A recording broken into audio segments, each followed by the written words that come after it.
What's up, y'all? Welcome back to the Ash Vibe Show. My name is Malik Harris. My name is Makoto Chini. I'm Derek Moore. And this is where you come to Vibe with the Tribe. So, we have a brand new motion comic, Yunara? Ooh. The Devoted Shrine Maiden. Ah. Yeah. Ooh. This whole Spirit Blossom season has been pretty interesting, honestly. Like, I feel like it's interesting because it's also summertime, so I feel like everyone's actually out and active and moving around. So it seems like I haven't seen like a lot of attention on this like season, you know, and it might just be again because people are just out doing a lot of different things and people are going to catch up once it gets like the fall time. It might just be because people aren't overly hyped about this season as they were Noxus because it was coming off of Arcane. Yeah. I feel like that might have something to do with it. There's a lot of things could be. I'm interested for those of you who play the game. Do you guys feel like the season's just like hitting just as much as last season, just as much as any other season, or does it feel like kind of like stagnant? I've seen a lot of the artwork, and the artwork looks amazing. The maps and everything look amazing. So it might just be because the Arcane buzz has kind of like died down. You know what I mean? And then there's just so much other media content out there right now where people are just attention's very quick right now. But yeah, we're going to jump into this motion comic and then we will talk about it afterwards. We are also putting out a bunch of vlogs. For those of you who watch our Warhammer content, we just put out our first vlog, How to Stay Creative. And we built our first Warhammer miniatures, so super cool. If you guys haven't checked that out, go check that out. We also celebrated hitting 10,000 subscribers. Yes, we did. Thank you guys. Woo! Great stuff. League of Legends was our first like main content group. I'll say that was consistently like hitting. Like we built like a huge buzz in that amount of time. Yeah. Before we had like bigger videos that got 25,000+ views or whatever the case is. But League of Legends like is our highest video. I think with like 180 something thousand at the time of this video. 180,000 views. Yeah, and then a bunch of other things as well. So like I'm saying, we're doing a bunch of different vlogs and other content we're starting to expand out, especially in summer. The next vlog will have something to do with us going to see early access to the new Superman movie, which is really cool. That comes out July 11th, but we will be seeing it July 8th. Yeah, we will. The Monday, Tuesday of that week, So we'll put a review in that vlog and everything like that. We'll also talk about Warhammer stuff. We'll catch you guys up for those of you who seen our last progress. We'll show updates and things. But there'll be a bunch of things mixed up in all these vlogs. So you'll always get like Warhammer things. You'll always get updates on like our comic book and things like that. But you'll also get a bunch of our adventures and things that we use to help build our own personal projects and things like that. Stay creative, essentially. So yeah. All right, long enough talk. Let's jump into this motion comic.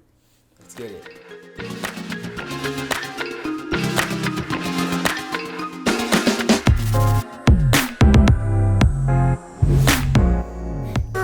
This one. Do you know her tale? The Devoted Shrine Maiden. I've considered her often in my time among the Demacians.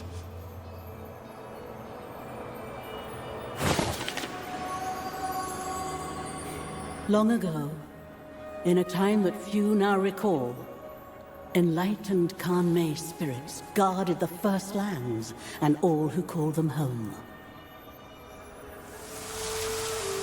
It was a time of peace. We mortals knew our place in the world and lived in harmony with it.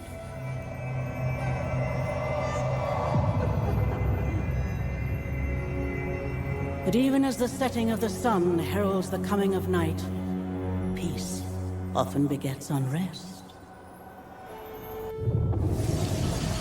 For not even the spirits were infallible, some believing themselves above the petty vices that plague humanity. Pride, desire, vengeance. Their true nature began to seep out from behind their masks. Some mortals, whether misguided or simply opportunistic, swore fealty to these repugnant spirits in the hope that they would be rewarded with wealth, power, and influence.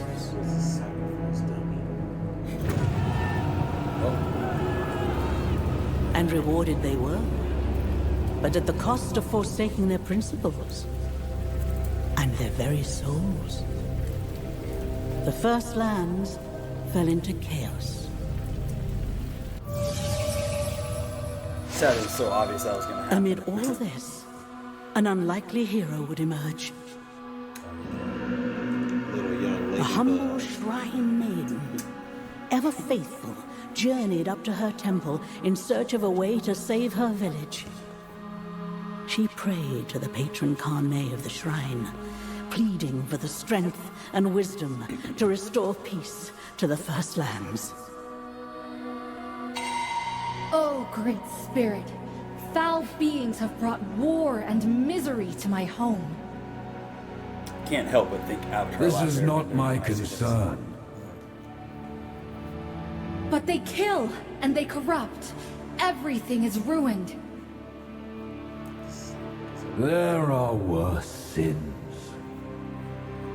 And they proclaim themselves Kanmei, yet they lack the splendor and virtue of your kind. Oh? Yes, ruin comes even to those who worship them. The smallest votive offering is enough to set them upon a path to destruction. This cannot stand. Your devotion will be rewarded, Maiden. But in return, my enemies will become yours.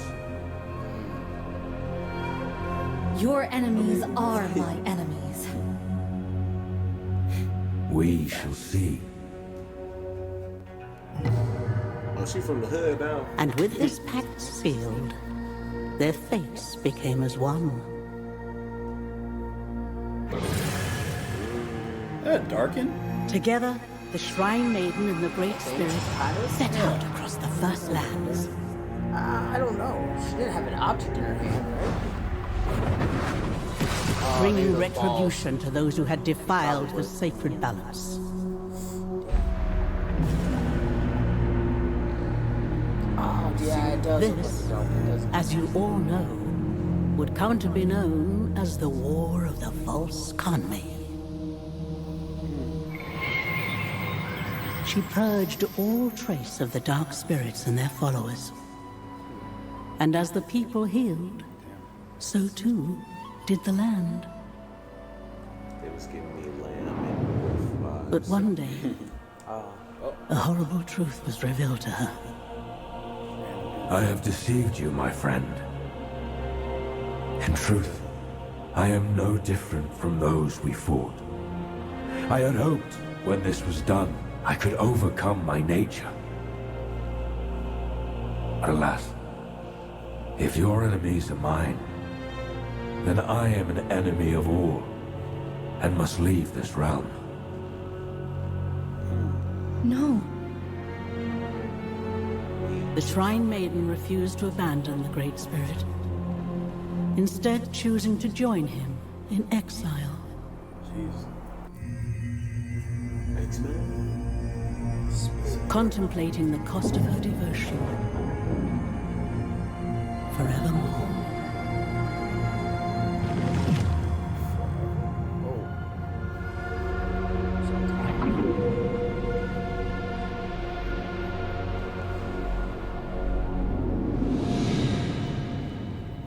To be continued. No. Yep. To be right now. To be right now. To be, I need answers. Only if only. Oh, interesting stuff. Interesting stuff. Yeah, we're definitely gonna have to get some answers from the boy Necrit because I don't know. I need to know if that was Darken. You know what I mean? So we'll definitely tap in with that. We'll be back after a quick intermission to break down this video and Stay figure tuned. some things out. All right, right back. If 2025 actually changed League forever, if there is one thing that actually became awesome, it's the lore. Be it because of the cinematics, the new champions, or all the comics, the story simply keeps going. And yesterday we got another big piece that dove into a topic a lot of people like, the Darkin. And so, let's dive into the new comic that is dedicated to the Shrine Maiden. This comic begins by... Alright, before we jump into that, I know we just kind of jumped from Derek being here. Derek had to go take care of some pressing matters, we'll say. So yeah, we're going to finish up the rest of the breakdown and everything like that, and then we will update him on all the information. So we'll all be caught up at the end of it. So Yeah. Didn't want you guys to be too confused, like, wait, what the fuck? We're going to act like he just He's was gone. never there? He's not there. Exactly, right. But yeah, let's jump into this. Glad to hear that these are about Darken. following the previous one. It's the part where Xinjiao talked to Kennen. Specifically, they stopped at the shrine of the Maiden and they talked about her tale. And this comic starts by cleverly using the quote from that previous scene, so that you all know that we are diving into her story. Which of course, as far as we know, is an Ionian myth. Which is why we can already see all the scrolls and the parchments, which is where the myths are written. And since they are related to spirits and potentially demons, that's why it may slightly resemble the Noxian demonic compendium. Anyway, despite this being a myth, all legends are based in truth. And so here we are actually getting canonical story of Runeterra. And so first it mentions that a long time ago, the Kanmei spirits guarded the First Lands. Of course, we know that the First Lands are an ancient name for Ionia, and Kanmei should be good demons. As far as we know, they should be the same family as demons, but they are the good ones. So, for simplicity, let's call them spirits. And here on the left side you can see Ionia in general, though specifically it could be Koshin, since that is where all of these stories are taking place now. And on the right side we can see the Temple of the Shrine Maiden. More on that one later. The story then mentions that a long time ago, mortals lived in peace with the Kanmei spirits. This is a really cool nod to Shen's entire story. He is the Eye of Twilight, which is the title of someone who kills both humans and spirits should they harm each other. I mean, his job is to preserve equilibrium. And that is again because mortals and spirits should live in harmony. And so in this comic we can see a nod to what could be potentially the origin of Shen's story. But that's more like an Easter egg here. More importantly, here we can see mortals placing down offerings. They are placing them down for a Kanmei spirit who could be related to Pra, a Darkin, which we know is in Ionia, whose weapon is a fan. So perhaps the fans of this spirit eventually turn into a Darkin weapon? Or is it possible that this thing with the fans is indeed the Darkin known as Pra?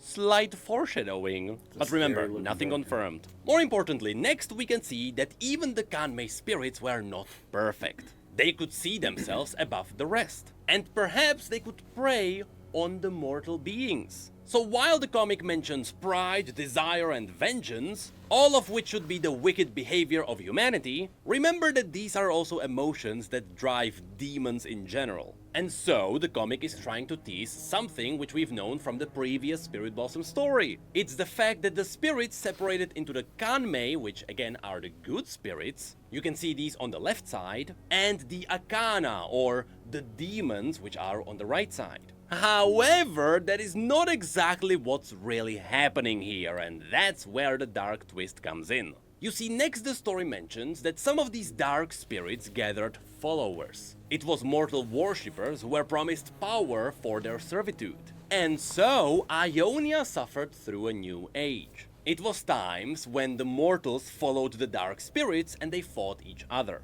Which is where the Shrine Maiden comes in. This maiden journeyed to her temple where she communed with the patron Kanmei spirit of her shrine. She asked the spirit for help against the dark beings that brought war to Ionia. But at first, the spirit didn't care. After all, there were countless wars that were started by mortals, and eventually, harmony always returned. But the maiden then urged that these dark beings call themselves the Kanmei, even though they are not. This piqued the spirit's interest. And after learning that these beings gathered worshippers and sent them forth to destroy the land, the spirit suspiciously knew what's going on. And so, ironically, having the Shrine Maiden as his own follower, the spirit would help.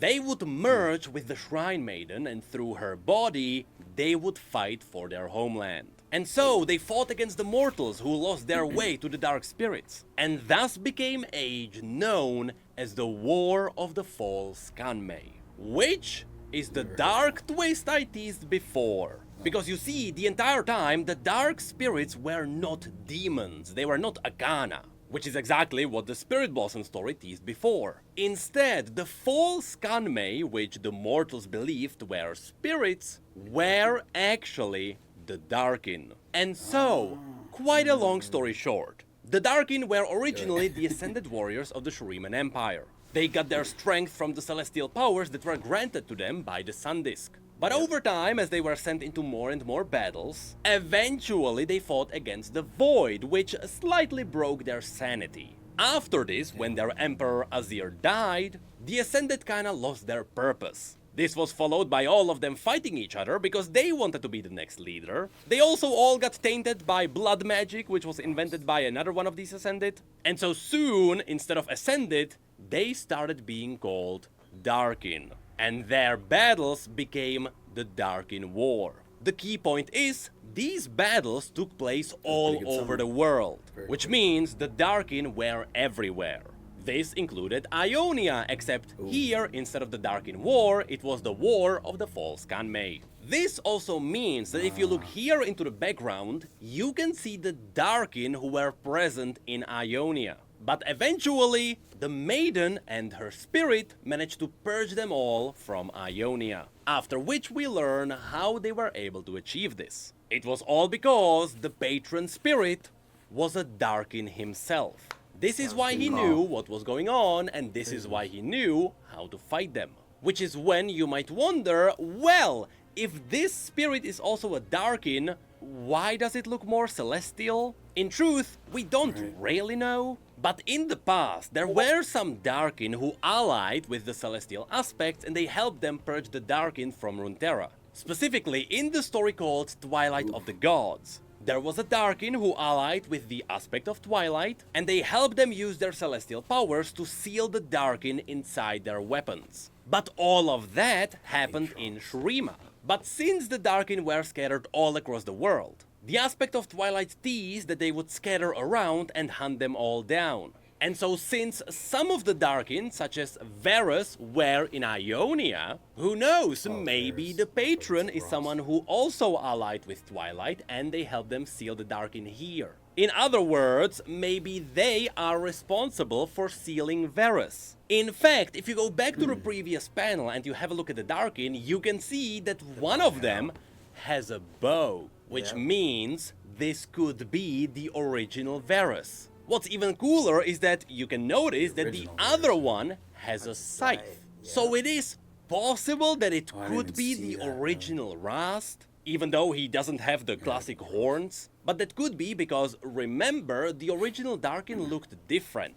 The way we see them now is what they look like after a mortal picked up their body and they took it over. Which means it is more like a hybrid of a mortal body and the Darkin body. So in reality, we don't really know what the Darkin originally looked like. As far as we know, the only one that stays consistent is Aatrox, because Aatrox is so powerful that when someone picks up his blade, he just totally dominates their body and takes on his original look. Though with that said, also keep in mind that we don't really know where Rast is from. Sure, Kain wields him now and he is Ionian, but the Darkin Scythe was originally found in Noxus. There is the likelihood that it was brought here from Ionia, but just keep in mind that unless I totally forgot, we don't really know where Rast is from. Anyway, after sealing all the Darkin away, the patron saw himself as an enemy to mortals. And so he decided to exile himself into the spirit realm. Now, spirit magic is not exactly something the Darkin would be known for, but spirit magic in general is vastly present in Ionia.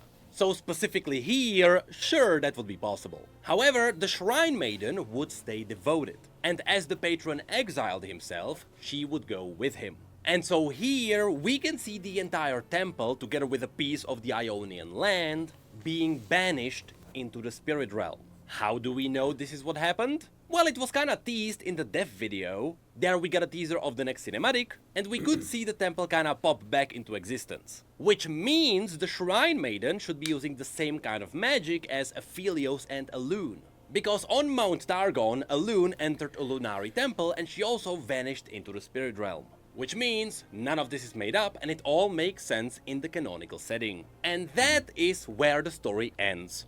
For now. The next part of the story should be likely a cinematic, and I'm going to assume that it is going to focus on the reappearance of the temple. Which is where we should tackle an important question. Is this Shrine Maiden who was banished thousands of years ago the same Yunara we are getting as a champion? Well, we don't really know, but I sure hope so. It would be an excellent way to turn a skin for a champion into another canonical form of the champion. Specifically, it would be really cool to do so, since her story seems to be heavily tied to the Darkin. Though it is also possible that Riot turns Yunara into a champion that simply follows the path of the original Maiden. That is yet to be revealed, because this is pretty much where the story ends. So overall, another amazing addition to League's lore. I like how the entire theme of the Darkin keeps going back, because now it really seems like there's gonna be some kind of a Darkin finale. And again, sure, maybe 2025 hasn't changed League altogether forever,